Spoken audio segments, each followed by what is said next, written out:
Welcome to I Tell You Listen, where we delve into the darker side of legends.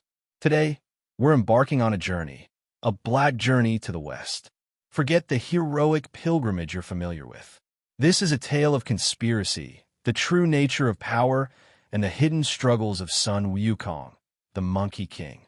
He's not just a mischievous trickster, he's a pawn in a much larger game. Get comfortable and let the story unfold. What is freedom? Is it the absence of physical restraint? Or is it something deeper, a liberation of the mind, the spirit, the very self? Tonight, we delve into the heart of a timeless question through the eyes of a legendary figure trapped not only by a mountain, but by the machinations of gods and the weight of his own past.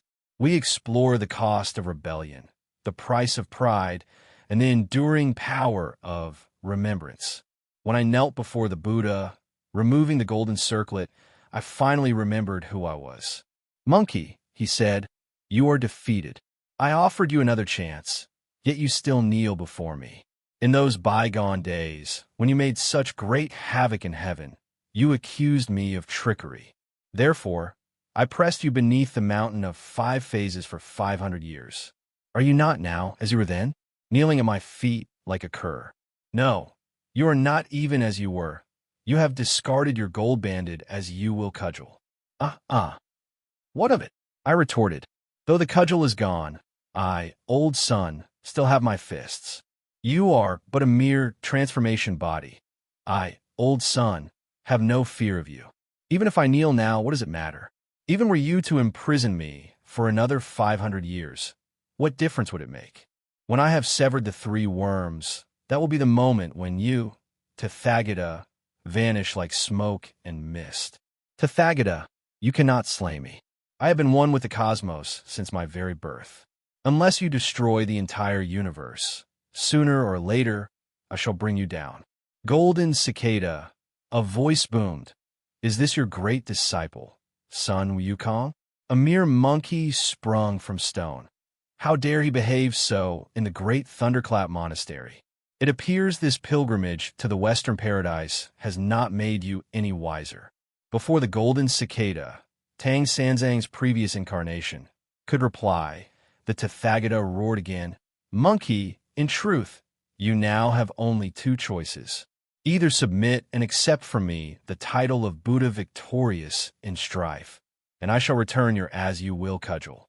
Or let the 100,000 monkeys of the mountain of flowers and fruit journey to the Western Paradise.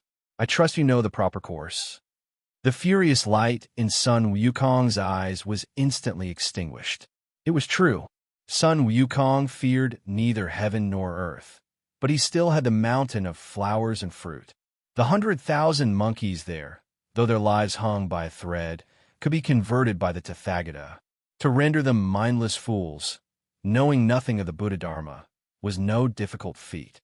Moreover, the mountain of flowers and fruit was no longer the formidable power it had been during the time of the great havoc.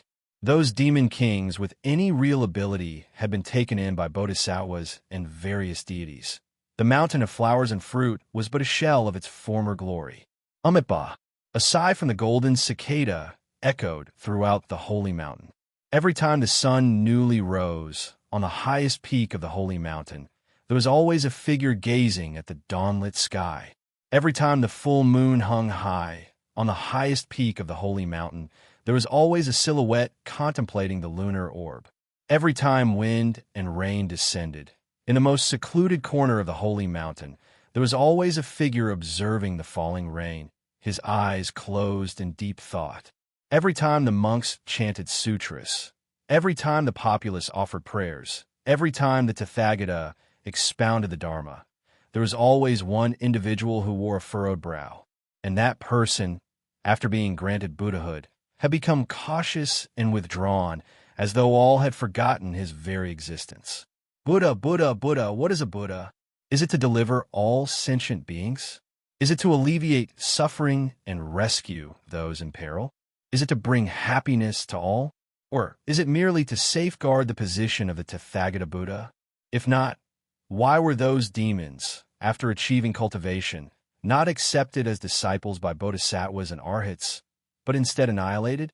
If they could not be annihilated, they were still not desired as disciples, like Sun Wukong, forced to become a Buddha and serve as an Arhat's lackey. In essence, be it the celestial realm or the holy mountain, neither desire the existence of anything beyond their control. However, this time they erred. I was not angered by being imprisoned beneath the mountain for 500 years. Without those 500 years, I would never have shed my rashness and self-conceit. Because none could defeat me, the fearsome fiends of the celestial palace only fueled my disdain for all things. But the tallest tree attracts the strongest wind, and sooner or later, I would have paid the price for my hubris.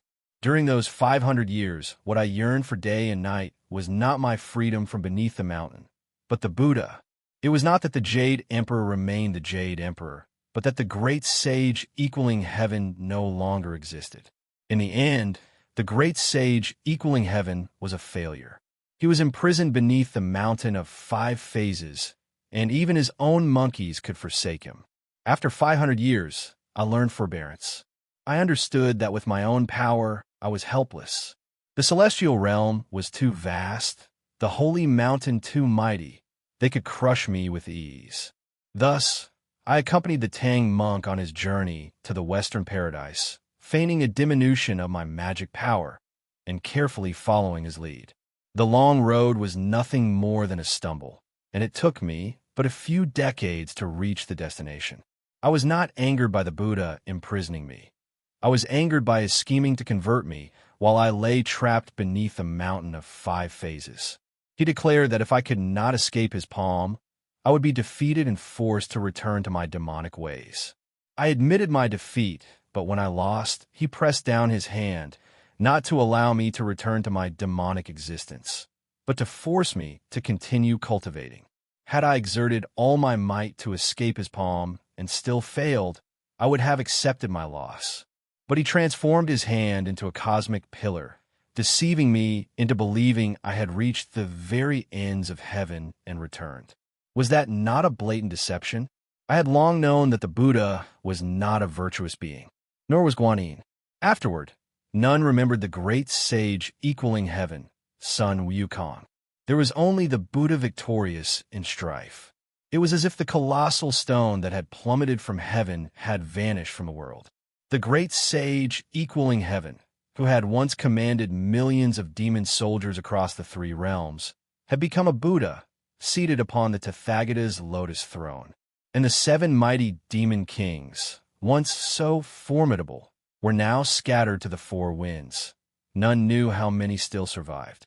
That year, I stealthily struck across the river of heaven, causing the allied demon forces to suffer defeat and flee. The martial Tian Peng, who today has become the clumsy pig demon, was nevertheless bestowed by the Tathagata as the Buddha of joyful delight. That year, the great sage equaling heaven forced open the gates of the Hall of Divine Mists. The curtain-lifting general was cast down to the mortal realm by the Queen Mother of the West, condemned to a lifetime as a demon, all because he shattered the glazed cup. Yet he was still granted by the Tathagata the title of the gold-bodied Arhat, though he could never fully shed the demonic aura of Sha Monk. It appeared as though all had concluded. The world was once more free of demons and monsters. However, none knew that the monkey had taken a momentous stride upon the path of the great Tao. The Tathagata deceived me, using the mountain of 5 phases to crush me for 500 years. Guanyin deceived me, compelling me to wear the golden circlet, tormenting me to the point where life was worse than death. Yet I still endured. Many also do not know that the golden circlet is not so simple a matter. Guanyin, when you were still a mere cultivator, your methods were not so cruel. Let us speak of the golden circlet. All know that when my master chants the tight fillet spell, I suffer a splitting headache, but who knows the cause of that agony? It is because each time my master recites the tight fillet spell, the golden circlet releases a strand of the Tathagata's divine consciousness to invade my soul, striving to devour my vital spirit. If it were not for the golden circlet, how could I possess a body of diamond indestructibility? This is the end of this chapter. The Monkey King remembers. and the gods should be afraid. He has endured. He has learned. And he is ready. The battle for the heavens has just begun. Don't miss the next chapter in this epic saga.